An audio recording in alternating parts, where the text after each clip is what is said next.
आज के जमाने में असली ताकत क्या है? बंदूकें? टैंक? नहीं, असली ताकत है पैसा।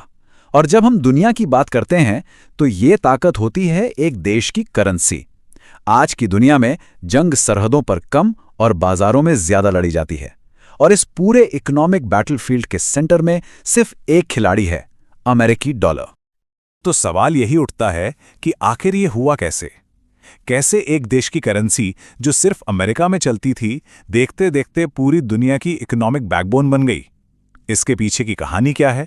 चलिए आज इसी पहेली को सुलझाते हैं, जो हमें इतिहास, रणनीति और पावर गेम के एक अनोखे सफर पे ले जाएगी। तो इसका जवाब ये है कि ये कोई इत्तेफाक नहीं था, ये कोई एक्सीडेंट नहीं था। डॉलर का ये दबदबा असल में एक बहुत सोची समझी रणनीति का नतीजा है। एक ऐसा सिस्टम बनाया गया है जिससे बाहर निकलना आज प्रैक्टिकली लगभग नामुमकिन है। इसकी कहानी युद्ध और रणनीति से बुनी गई है। और इस पूरी कहानी को समझने के लिए हमें थोड़ा सा हिस्ट्री में पीछे जाना होगा, उस दौर में जब दुनिया पर डॉलर का नहीं बल्कि ब्रिटिश पाउंड का सिक्का चलता था। यहीं से इस बड़े बदलाव की नींव पड़ी। देखिए, 20वीं सदी की शुरुआत में पूरी दुनिया में ब्रिटिश पाउंड का बोलबाला था, लेकिन फिर आए 2 वर्ल्ड वॉर और इन्होंने सब कुछ बदल कर रख दिया। पहले वर्ल्ड वॉर ने ब्रिटेन को कर्ज में डुबो दिया, जिससे पाउंड कमजोर पड़ गया, और जब तक दूसरा वर्ल्ड वॉर खत्म हुआ तब तक तो पूरा यूरोप मलबे का ढेर बन चुका था। इस पूरी तबाही के बीच सिर्फ एक देश था जो मजबूती से खड़ा था, अमेरिका। और ये मजबूती कितनी थी, इसका अंदाजा आप इस एक आंकड़े से लगाइए। दूसरे वर्ल्ड वॉर के खत्म होने तक दुनिया का लगभग 70% सोना अकेले अमेरिका के पास था। सोचिए, दुनिया की हर बड़ी इकोनॉमी अमेरिका की कर्जदार थी। पावर का जो बैलेंस था वो पूरी तरह से अमेरिका की तरफ झुक चुका था। तो अब वक्त आ गया था कि अमेरिका अपनी इस नई ताकत को एक फॉर्मल ग्लोबल सिस्टम में बदल दे। दुनिया को दोबारा खड़ा होने के लिए एक स्टेबल करेंसी की जरूरत थी, और अमेरिका के पास इसका जवाब था। तो हुआ ये कि 1944 में 44 देश अमेरिका के ब्रेटन वुड्स में जमा हुए, और वहां एक नया समझौता हुआ। तय ये हुआ कि दुनिया की सारी करेंसीज को अमेरिकी डॉलर से जोड़ दिया जाएगा, और डॉलर को जोड़ा जाएगा सोने से। रेट भी फिक्स हो गया, $35 का मतलब 1 आउंस सोना। अमेरिका ने मानो पूरी दुनिया को गारंटी दे दी कि हम पर भरोसा करो, हमारा डॉलर सोने जितना ही खरा है। क्या कमाल का स्ट्रैटेजिक मूव था। इस एक समझौते ने अमेरिकी डॉलर को एक ऐसे तराजू की तरफ बना दिया जिससे पूरी दुनिया की करेंसीज को तौला जाने लगा। अब हर देश के लिए यह जरूरी हो गया कि वो अपनी करेंसी को स्टेबल रखने के लिए डॉलर का रिजर्व रखे, और बस यहीं से डॉलर धीरे धीरे ग्लोबल इकोनॉमी के सेंटर में आ गया। लेकिन इस परफेक्ट सिस्टम में एक बहुत बड़ी दिक्कत आने लगी थी। 1950s और 60s में अमेरिका वियतनाम वॉर और कोल्ड वॉर पर अंधाधुंध पैसा बहा रहा था। सारा पेमेंट डॉलर में हो रहा था। नतीजा, बहुत जल्द दुनिया में इतने डॉलर घूम रहे थे जो अमेरिका के सोने के भंडार से कहीं कहीं ज्यादा थे। अमेरिका का जो वादा था वो अब खोखला लगने लगा था। अमेरिका कर क्या रहा था?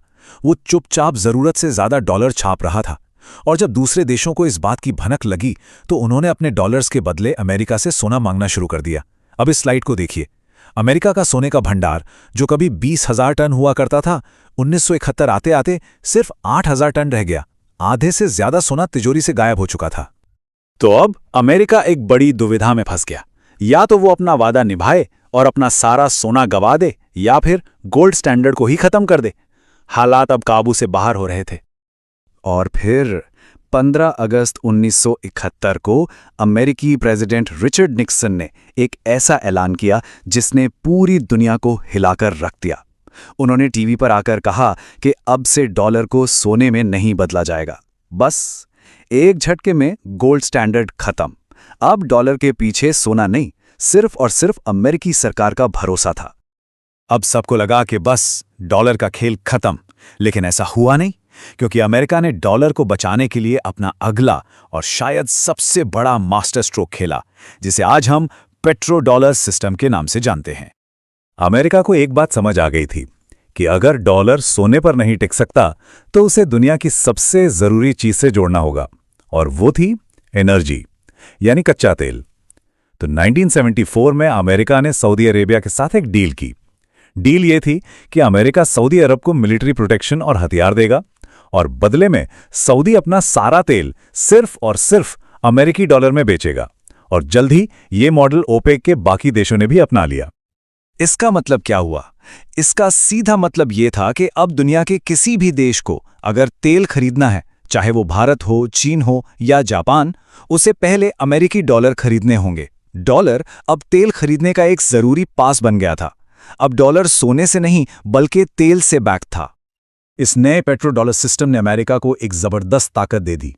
वो अब ये तय कर सकता था कि कौन ग्लोबल फाइनेंशियल सिस्टम का हिस्सा होगा और कौन नहीं। और इस सिस्टम को बनाए रखने के लिए अमेरिका ने कुछ बहुत पावरफुल टूल्स का इस्तेमाल किया। जिन देशों ने डॉलर के इस दबदबे को चैलेंज करने की कोशिश की, उन्हें अक्सर इसकी भारी कीमत चुकानी पड़ी। मिसाल के तौर पर 2000 में इराक के सद्दाम हुसैन ने ऐलान किया कि वो तेल डॉलर के बजाय यूरो में बेचेंगे। 2003 में अमेरिका ने इराक पर हमला कर दिया। लीबिया के गद्दाफी ने डॉलर फ्री ट्रेड की बात की और कुछ ही समय बाद नाटो के इंटरवेंशन के बाद उनका शासन खत्म हो गया। ईरान ने भी डॉलर सिस्टम को नकारा और उसे दशकों तक कड़े आर्थिक प्रतिबंध झेलने पड़े।